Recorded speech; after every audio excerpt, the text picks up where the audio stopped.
La crise humanitaire à laquelle ces enfants font face a suscité l'inquiétude au sein de plusieurs organisations internationales. Au moins 770 000 enfants dans la région de Kasai, en République démocratique du Congo, souffrent de malnutrition sévère. 400 000 d'entre eux sont gravement malnutris et risquent de mourir. Beaucoup d'enfants qui sont tombés malnutris. Nous avons pensé au niveau de l'ECOSEC qu'on devait quand même appuyer ces enfants. Appuyer ces enfants, on ne savait pas comment les cibler un peu d'une manière générale, mais on a pensé. À Kananga, la capitale du centre de Kasai, se trouve un centre de santé pour enfants.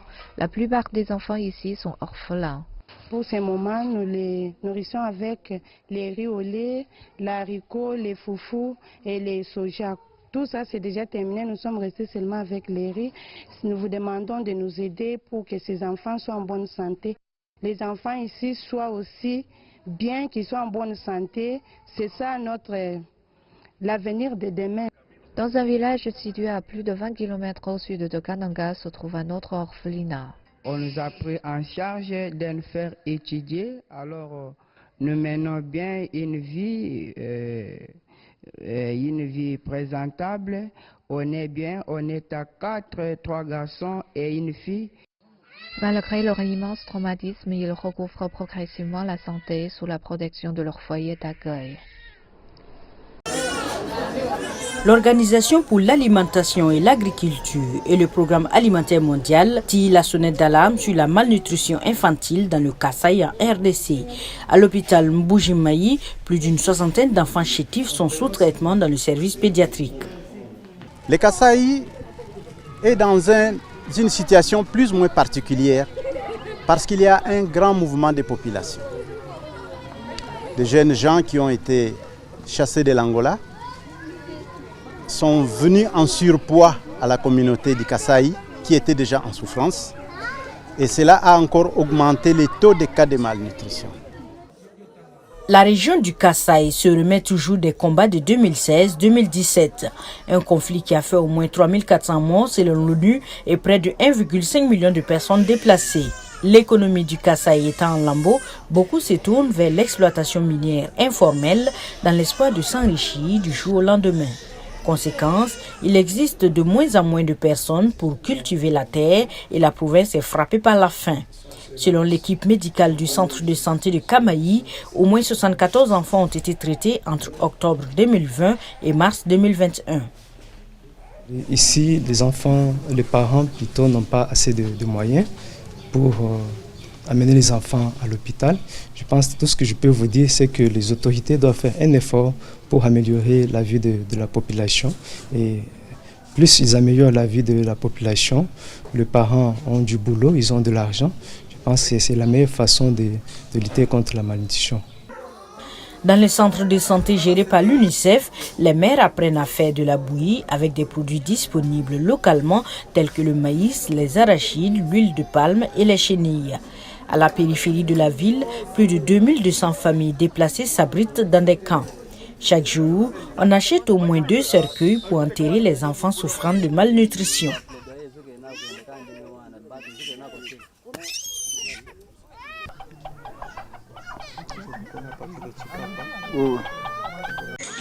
Dans les bras de Madame des Anges, ils trouvent enfin refuge. Et en l'espace d'un instant, ils retrouvent un peu leur âme d'enfant. L'orphelinat Tukinge Yatima a été créé à l'initiative personnelle de Madame des Anges. Situé près de la frontière entre la RDC et l'Ouganda, il abrite aujourd'hui 251 enfants. Sans père, sans mère et souvent complètement livrés à eux-mêmes, ils sont les dommages collatéraux des nombreux massacres de la région de Beni, des massacres attribués à la rébellion ougandaise ADF. Et tant qu'il y a l'insécurité, les massacres continuent, nous serons toujours concentrés ici à Kasindi et la charge, ce sera toujours permanent et les besoins aussi sera toujours permanent. Nicolas a été recueilli en décembre dernier. Sous ses yeux, toute sa famille a été assassinée lors du massacre de son village. Sa survie est tout simplement un miracle. On fuyait les ADF. Mon père est allé chercher de la nourriture et c'est là qu'il a été tué. Là, ils nous ont attaqués encore et à l'arrivée de l'armée congolaise, c'était déjà trop tard. Ils ont juste ramassé les cadavres. C'est là que j'ai vu le corps de mon père déjà pourri. Madame Desanges, c'est un peu une nouvelle maman pour Nicolas et les autres pensionnaires. Et comme dans toute famille nombreuse, chacun met la main à la pâte pour aider à faire tourner la maison. Mais la vie est loin d'être facile dans cet orphelinat et le grand cœur de Madame Desanges rencontre bien des embûches. Il n'y a pas de lit. Manque d'espace, de matelas, de nourriture et surtout manque de ressources financières, l'orphelinat est à bout de souffle. Aujourd'hui, il ne dépend que de la générosité des passants ou des églises. Malheureusement, ce n'est pas suffisant. C'est vraiment très difficile au vu de notre grand nombre ici.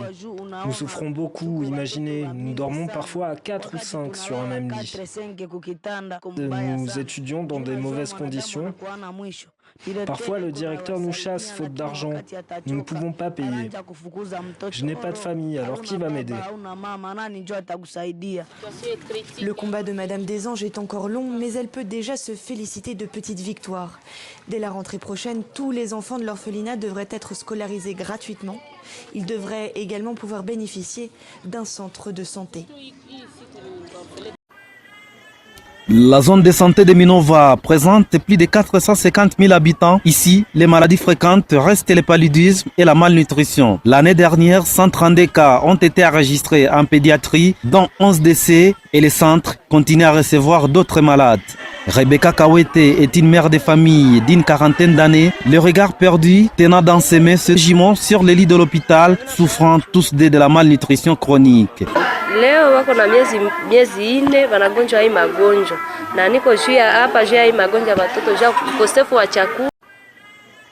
La zone de santé de Minova présente plus de 450 000 habitants. Ici, les maladies fréquentes restent le paludisme et la malnutrition. L'année dernière, 132 cas ont été enregistrés en pédiatrie, dont 11 décès, et le centre continue à recevoir d'autres malades.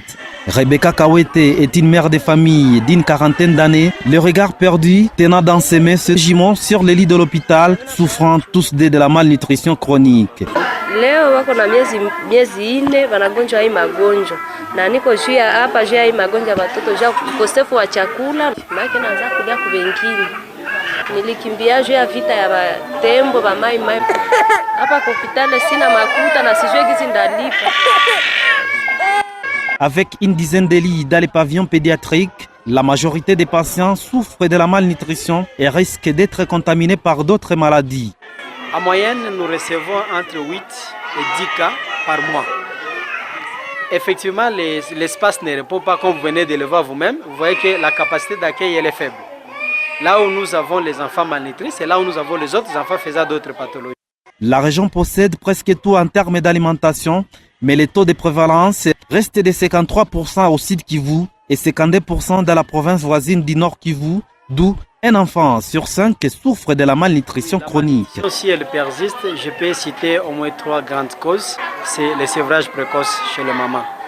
Le sevrage précoce, vous allez voir la plupart des mamans qui viennent, elle a une grossesse et à côté c'est l'enfant qui fait la malnutrition. Et la deuxième des causes, c'est la plupart des fois les habitudes alimentaires. Et la troisième cause, c'est le... Mbipai biso kaka kotongo Mbabe biseli biso lingomba Baninga bakomi pe kokima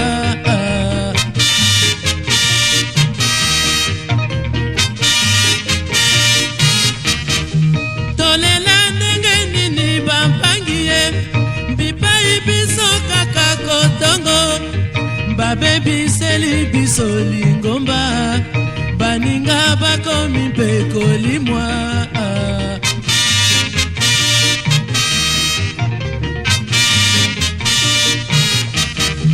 Bapasi nyonso pe tondimie Nyongo ya nani oyo todefa Tokokaka te mpona kofuta Atika bamakizar basala Nani yango toboma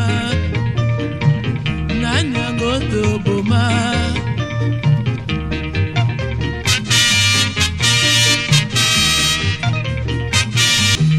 Toko tuna kaka na Nzambe Toko senge kaka na Yezue Toko tuna kaka na Nzambe Nani yango toboma Nani yango toboma